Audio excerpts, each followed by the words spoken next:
Okay, here we go. We are live. Welcome to another great show. Today we're going to talk about some weird things, but mostly we're going to be previewing what is going to come up in the coming days. Most importantly, that May is horror month. May 2021, especially the back half, has more big-time horror releases than the entirety of the rest of the beginning of the year. Seriously, there hasn't been a single great, even good, horror movie since the beginning of the year. I missed Saint Maud, which came out in January. That apparently is very good, but that would be the only exception off the top of my head. So we're going to go into why that is and how I'm going to cover them. Also, I'm going to preview what we're going to be doing tomorrow. But today's show is mostly about Primer. Primer, which is a comic book, one of the DC graphic novels for young audiences. These are taken over. Like, they're putting all their money in comics into this line. And Primer is the only one that has a unique character. So I'll talk about that. I'll talk about Young Avengers, the complete collection, as well as How to Train Your Dragon, The Serpent's Heir. These will go lightly, but I will have images to show you. So you will see some beautiful art. We'll talk about Amphibia Season 2. Is it better than Invincible or other shows that have finished this year? You will find out. And also, this is the main event, which is, I might have a few main events, at least two, which is the creator of The Falcon and the Winter Soldier describing what it is to work at Marvel. He does it in such good detail. It's an incredible piece of knowledge, I guess. It's like showing how the sausage is made, kind of, but it's mostly how Marvel Studios looks like from a showrunner's perspective. It's certainly interesting, and I have other stuff, but we'll go as we go along. Graffiti, by the way, I have a few new graffitis. I did throw it all in one pile, so now this is like over 150 graffiti in this montage, which we'll jump back to every now and again.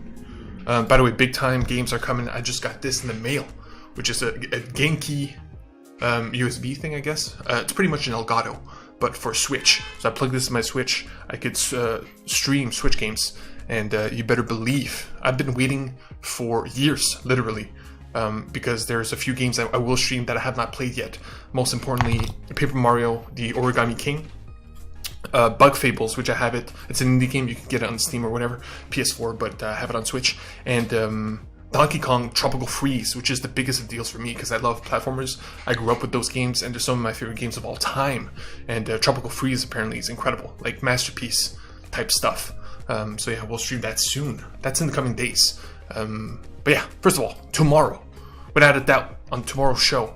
First of all, Spiral is coming out tomorrow. I will try to go see it tomorrow. No promises because I don't have my ticket yet, but and I want to see it in IMAX and have a good seat, so we'll see. But for sure, it's coming in the coming days. I'm a big time Saw fan. Okay, big time. I grew up with them. I love them, but I also acknowledge that they are trash. They're great trash, but trash nonetheless. And the big difference here is that Chris Rock believed in this project. He came up with this idea, I believe, and he has enough clout to push it to the studio so that they got a director. It's not directed by him, but the big difference here, the thing that makes it special, is that there has never been a Saw film with legitimate actors, okay? Chris Rock is legitimate, but even better than that is Samuel L. Jackson. And look, this is Saw. There is no more Jigsaw. There's going to be a new Jigsaw. I don't know where it's going to go. The point is, you got two gigantic actors who could be filling that role, and we'll see if there's going to be sequels, but I'm freaking hyped about this, so it's tomorrow. But I will not cover it till Saturday, right? 2 days from now. But tomorrow's show, which I will cover, I'm watching these two tonight. It is the battle of the sci-fi space Netflix films, okay? It's a mouthful, but Stowaway, which I was supposed to watch like April 22nd. It's been a while, right? I'm technically late, but I will watch it tonight. I'm extremely pumped for this because it's the same director as Arctic, with Mads Mikkelsen, which is straight up just Mads Mikkelsen, plane crash in the Arctic. He has to survive alone with nothing except what was in the plane crash. Very amazing survival film. So I owe it to the director to see this, even though this is not that well received, but it's well received enough to be worth a watch. But the second one, which came out yesterday, is Oxygen, which is a French film. Good thing is, my first language is French. but that doesn't matter. It has great reviews, and it's pretty much buried in space. I do not watch trailers, right? So all I basically know is the premise usually, and sometimes I'll read a review or two. The point is, Buried was a movie with Ryan Reynolds, in which case he was buried alive in a coffin, and the whole movie was him in that coffin for an hour and a half. Riveting stuff. Of course, you're limited, you know what I mean? You're never going to have a masterpiece of all time when you're stuck within such a confined space for an hour and a half. But it's a incredible cinematic challenge. And if you come out with one and it has good reviews, that's like must see. So they're both in space, they're both sci-fi, they're both on Netflix, both tonight. We'll cover them both. And Oxygen can be considered a horror film. So like I said, May is the month of horror. So we got Oxygen, came out yesterday, Spiral coming out tomorrow, and then you got Army of the Dead, and this is another one, A Quiet Place Part 2 on the same day. It's crazy. Quiet Place Part 2 in theaters, Army of the Dead on Netflix.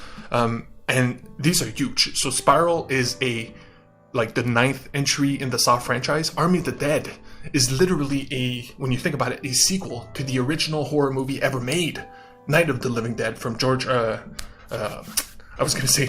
Martin, George A. Romero, right? And he made the Dead franchise live. Dawn of the Dead, of course, was remade by Zack Snyder, director of Justice League, Batman, etc., etc., Watchmen. And that was his first movie. That was in 2004. And then he did all the big movies, 300 and whatnot. And of course, Guardians of Ga'Hoole, you know what I mean? Let's not forget about the killing owls. Anyway, and now, after he's done Justice League, his cut anyway, Army of the Dead, big deal, because of course he's used to $300 budgets now, and he hasn't done horror since the original Dawn of the Dead. So I'm guessing this will be more action filled than horror, of course, but it's still zombies. And if you're gonna do a zombie thing in 2021, you have to come at it with a great idea. So just for that alone, for him to have the balls to choose to do that as his next project means that idea is good enough. So just for that alone, should be worth watching. Good zombie movies are rare, especially nowadays. Let me skip this song. Quiet Place Part 2. I mean, it's Part 2. You know what I mean? It's I love Part 1. It is overhyped in the sense that it's viewed probably as the best horror movie of the decade for casuals, I guess. And Hereditary is probably the one for the actual horror fans. Again, it's debatable. Hereditary wouldn't be my favorite, but anyway, it's a big deal. It's a big deal. So, same thing with the idea. If you're going to do a sequel to A Quiet Place, if you're going to follow quote unquote horror perfection for the casuals, you have to have something worthy. You know what I mean? Or else you're tainting your legacy. This is Jim Krasinski. Is it Jim Krasinski? Anyway, the Jim from The Office. John Krasinski. There you go. That's his baby. This is his thing, right? Him and his wife's thing, because his wife is the main actress, and of course they're writing it together. So his legacy is on this. If this fails, and this is an actual trash film, The Office revival will guaranteed happen with him in it. He's literally the one holding it back. Steve Carell would come back, but Jim, because he's directing and because he has TV shows, his engagements are more. They take away more from his schedule. Plus he has kids. Plus he has a talk show. It's insane. John Krasinski from The Office is probably the one who succeeded the most. Other than Steve Carell, of course. And speaking of which, I've been listening to The Office Ladies, which is the Office podcast with Pam and Angela. The actresses that play them just go through the whole episodes. It's a good time. Little side note there. So yeah, big horror fight. Cannot wait. So at the end of the month, we will guarantee know. For now, which is the best horror movie of the year, which again, so far has been none. So yeah, big time. Also, this is coming out tomorrow. Reviews are divisive, which means some people hate it, some people love it. So it's enough for me to actually go see it. No rush though, so we'll see. I might wait a while before that gets done, but still, it will get done. Yeah, but even bigger deal. Tomorrow, Love, Death, and Robots Season 2. Big deal, especially to us, animation fans, adult animation fans. This is small studios from around the world coming together to create a miniseries full of diverse, both in animation and in terms of themes. Of course, all of them adult for animation. So this is as good as it gets and as hype as it gets, really. So tomorrow I will probably try to sneak in my first ever, whatchamacallit, tier list of the shorts from season 1, because yeah, I have it all. So we'll see if I can sneak it in. If not, I will sneak in both. Like I'll do a tier list of season 1 and 2 together in the coming week. But that's a big deal for me. It's important for the art form, and it's important for casuals to watch this, because this is the kind of thing where, like, you can't recommend Arlo the Alligator Boy. That's the most hard to recommend, just based on the image alone, and it's a musical. The Mitchells versus the Machines is easier, but still hard, because it is a completely new property. It's a family, going on a road trip. Like, which adult wants to see that, right? I do, of course. That's I love that stuff more than anybody, but I mean, just casuals, right? So, Love, Death, and Robots is the gateway drug, because it's the kind of thing teenagers can do with other teenagers. I know it sounds stupid, but like a 14-year-old can show this to his friend who's also a 14-year-old and be like, this is cool, we should watch it, even though they shouldn't, because they're too young for it, to be honest. But when you're young, you watch R-rated stuff just for the thrill, right? And if they love that, then that gets them back into the thing they grew up with, animation. And you know what I mean? So that's why it's important. So I gotta cover it, and I gotta love it, and I can't wait. Love, Death, and Robots is truly important stuff. Next, what else we got? Okay, so that's it for the preview, man. Sorry that was long, but of course, that's why the next coming days are crucial. Sorry for the clicks. And now we're going to go to more personal stuff, because these are small things, but they're beautiful. And like I said, I will show you, this is one of my main events, I will show you, or at least you will hear, what it feels like to work at Marvel. That's the main event.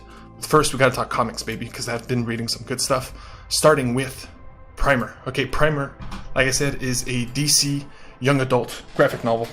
It is very small. It's like a manga size. And this one I would say is for like 13, 14-year-old girls. And but it is the only one that has original characters. There's like 15 of these books. Okay, I read the Harley Quinn one. I'm reading the Wonder Woman one right now. This is a new character. I forget her name, Ashley, I believe. But Primer, of course, is her superhero name. As you can see, is pretty thin. But here we go. I got it right here. Boom. Okay, so I'll show you some shots. Here, this is like page 3. Okay, so this is not a spoiler. But just to show you the art. The art is impeccable. Okay, I love the art. And of the 3 I've read, this is like the best art by far. Okay, and 27. Give me a sec. Gotta jump to specific pages. And the story is extremely mature for a young adult story. First of all, she is an orphan. Okay, not only is she an orphan, her dad is in prison. Bad father. Okay. And so it's her being adopted, her discovering the powers, which I won't spoil. I won't tell you why, because I do highly recommend this. And I just want to show you how good the art is. Okay, this is after she's adopted. She sees her adoptive mother say, this could ruin our lives. It's a mistake, a big mistake. Okay, I'm not going to tell you the context. I'm not going to tell you anything else. But I just want to show you here on the right. Okay, this face. Art in comic books is all about emotion. Okay, it's very hard to do a still image and elicit emotion. And look at the shock and the heartbreak in her eyes, you know what I mean? It's incredible art, incredible art.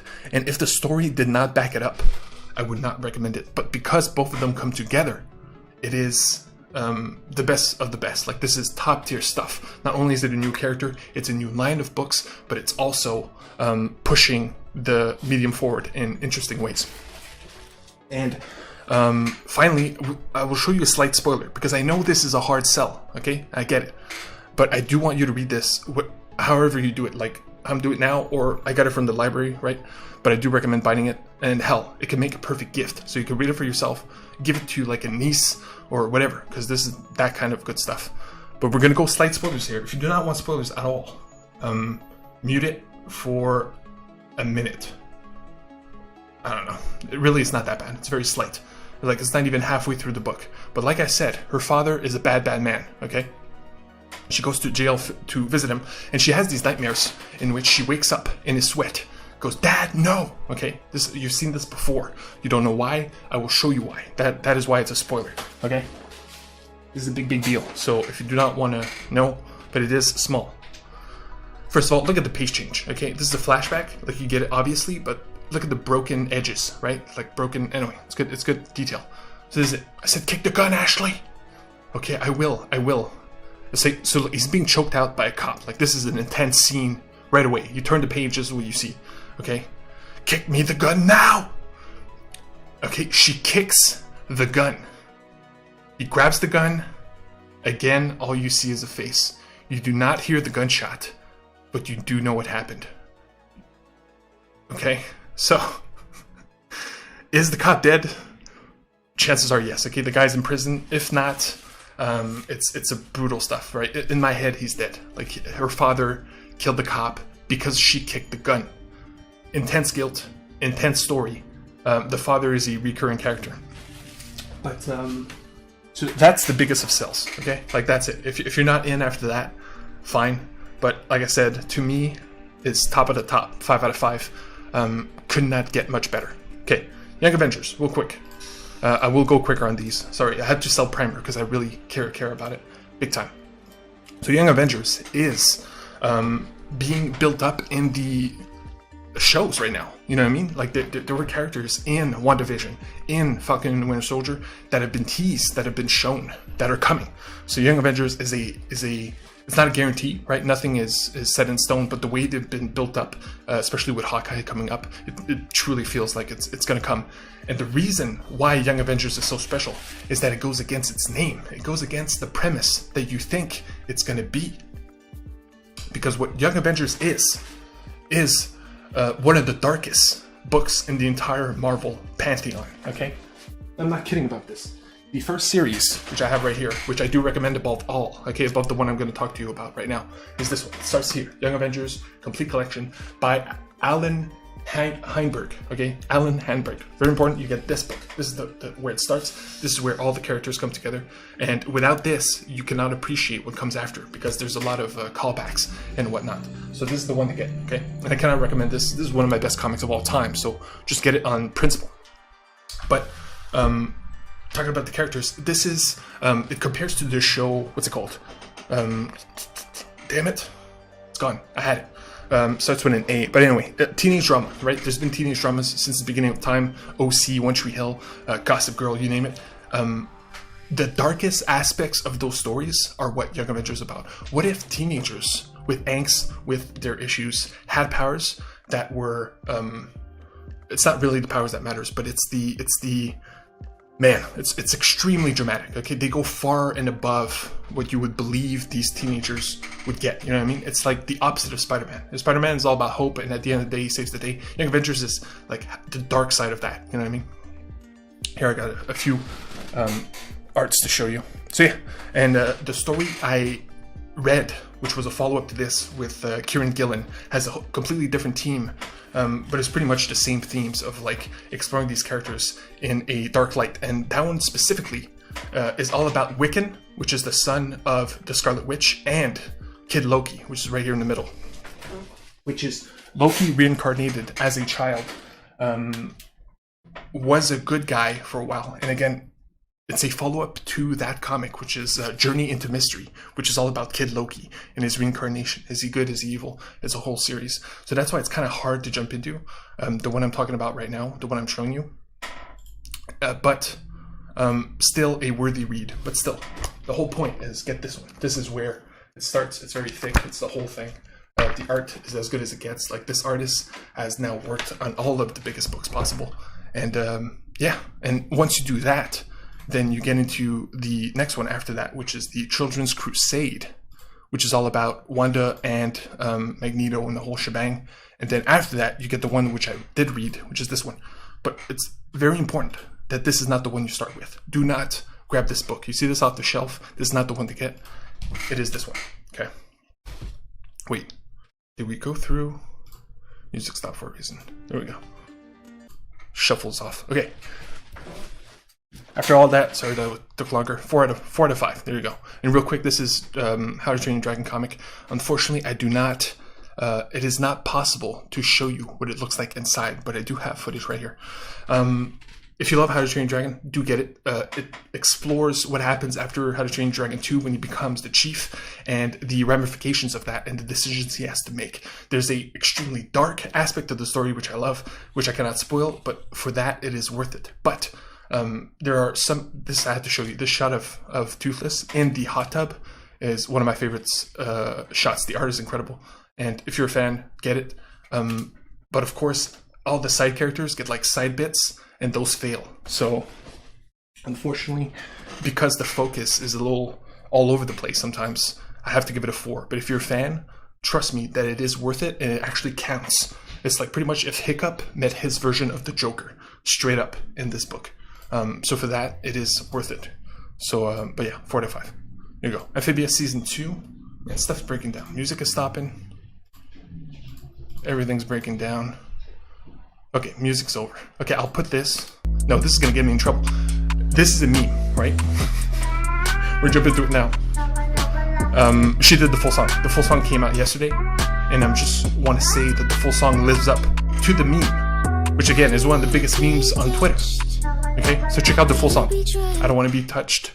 Full song. I cannot continue it because I will get in trouble. Because the music stopped, we're going straight into the main event. I will talk about Amphibia, but after we do this, okay?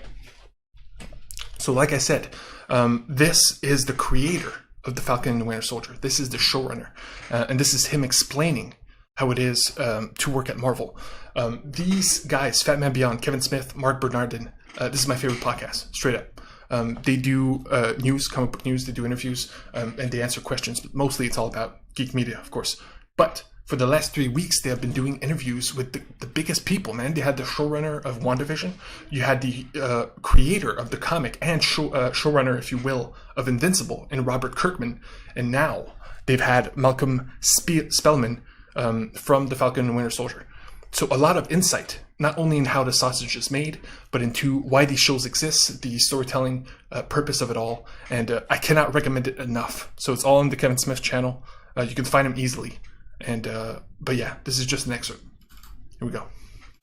You know, one of my favorite things to do is describe to people like I grow up in Berkeley, from the neighborhood, reading comics. I never think I'm gonna be shit in life, right? I have no expectations of anything good happening in my life.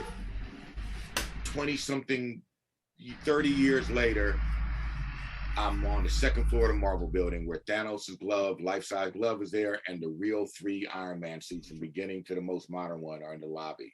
Wow. Security buzzes me through. This is my first day at Marvel. To my left, life-size statue of T'Challa. To my right, as I'm walking, glass walls encasing Thor's hammer, Ant-Man's helmet, Steve's book, right? I make a left. Now the walls are painted wall to wall with Marvel characters in action scenes, right? Black Panther fighting Cap, and there's shelves of comic books, and then Steve's shield encased in glass. Each writer's room is named after a different Avenger. I get Iron Man, right? I walk into Iron Man, and the concept art is laid out on the walls. And by now, after everything I've been through in Hollywood, I'm as cynical as I don't even to this day feel like I'm part of this industry, you know what I'm saying? Because of what these people did to me. Damaged goods. And man, I got choked up. It was hard not to cry. The concept art for Sam with that fucking shield, because I was a kid who grew up on this shit, and getting to what you're saying. So this is just an excerpt. I just wanted to show you how it feels like to walk into those doors, to go work on something you grew up with and love. And it's cool that the writers' rooms had the names of the Avengers. So we're like the Hulk room, you're like the Captain America room. It's kind of cool on every different show. I really wonder what the Loki room would get. So like I said, if you want more, seriously, check this out. You can also check the Matt Jackman, anyway, the creator of WandaVision. If you look up, it will be written in the title. On Kevin Smith's channel, it's also a podcast. You could just download it anywhere. And trust me, this is as good as it gets. We'll talk Amphibia just for a little bit, and trust me, I do have a second main event. If you stick around, it's extremely funny. It's a meme you will not regret. But yeah, music's gone, and that's how it goes. Blame the music player. Okay, so the Amphibia is a new cartoon. Second season has just finished on Disney Plus. You can watch it on Disney Plus, but it was playing on the Disney Channel. Disney made Gravity Falls. Okay, so every time they do a new animated show, 1 out of 3 is amazing, and this is the one. Season 2 finish with a incredible climax. Like, I could not believe how good this climax was. So we didn't do the images, so I should finish with this. By the way, this is the artist from this book. So this is the kind of art you can look forward to once you start it, and trust me, it's worth starting. And finally, this one right here, which shows you like a bunch of characters. Not all of these are Young Avengers. A lot of extra. Look at this. This is one of my favorite characters ever. Brew, baby. Brew, damn it, they're like an alien race that just kill. You know what I mean? And he's like a small genius. Love him. Love Brew. BROO. So yeah, Amphibia. And here's proof, okay? Season 2, by the way, all high scores, love it deeply, okay? But then it gets crazy. In the last few episodes, episode 10 to 20, 9.4, okay, there's not a single score under a 9 with 100 people every time. Give or take. Above 75 at least.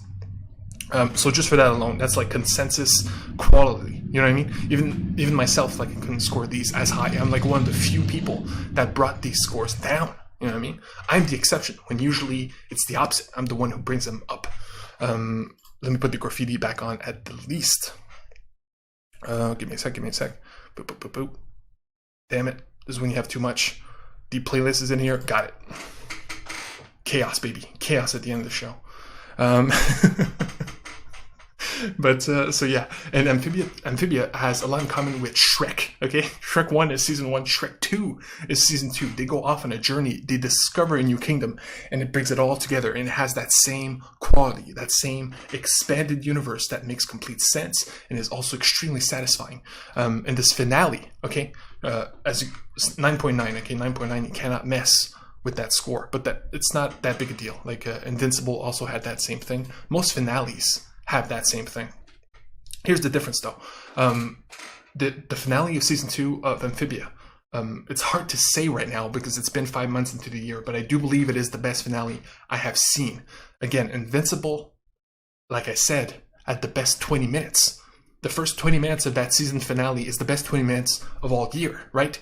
But as a whole, as a full episode, as a full finale, Amphibia season 2 has the best one, and it is surprising. But you also can wait because season 3 is coming. But it's very important to me that you remember that the fight for the greatest animated show of all time is always continuing, right? And you're always entered into that conversation. So Avatar: The Last Airbender is the one that really blew it up, right? But then you got Gravity Falls, Steven Universe, which is my personal favorite, Kipo, and The Age of the Wonder Beast, which is the latest one, which just finished. And how you finish is just as important as how you continue. Rick and Morty, of course, is still going on, but would be added into that pile. My point is, it is not only adult animated shows that get that have that right, or even that good. You know what I mean? So Amphibia, among other kid shows, are as good as Rick and Morty, as Final Space, as Solar Opposites. Even though those shows are incredible and can go far with their their gore, their adult themes, their how far they can push it is unfortunately farther than any animated show ever could. But that is not quantifiable in actual quality. You know what I mean? So the fight is it's not won by one or the other. They're always together. Hence, if Rick and Morty finished last year, for example, it would be added in that pile, but it would not be better than Avatar. It would not be better than Steven Universe. They would be equals. So yeah, Amphibia is on that pile, baby, and we'll see. You can only make that a certainty when it's. I said I'd put the graffiti on, and I didn't even put it on. It's only a certainty once it's finished. But so yeah, you can wait. But if you want to see what could be the next great animated show, Amphibia is certainly one of them. It's in the running. That's pretty much it. So yeah, sorry about that. Everything's bringing down. So yeah, tomorrow, 2 space movies. Spiral. I'll play a game tonight. I'll play a Lego DLC. All of the Lego games have DLC. That is surprising. They're like movie adaptations. So I got Lego Batman 3 right now. It has like the Dark Knight trilogy, freaking Man of Steel, Shazam, others. So yeah, we're going to do one of those. And like I said, I can stream Switch games now thanks to this. And I got my posters, okay? This, I will leave them on for one more day. One more day. Especially, man, Hollow Knight is falling. Hollow Knight is new. Gojira is new. And unfortunately, they're going to go. Actually, Gojira will stick around. But all of them are going to go. Because they're all going to be replaced by what's in this pipe. I will say goodbye and reveal what's in this pipe on a separate show. But until next time. Love and respect. Peace. And I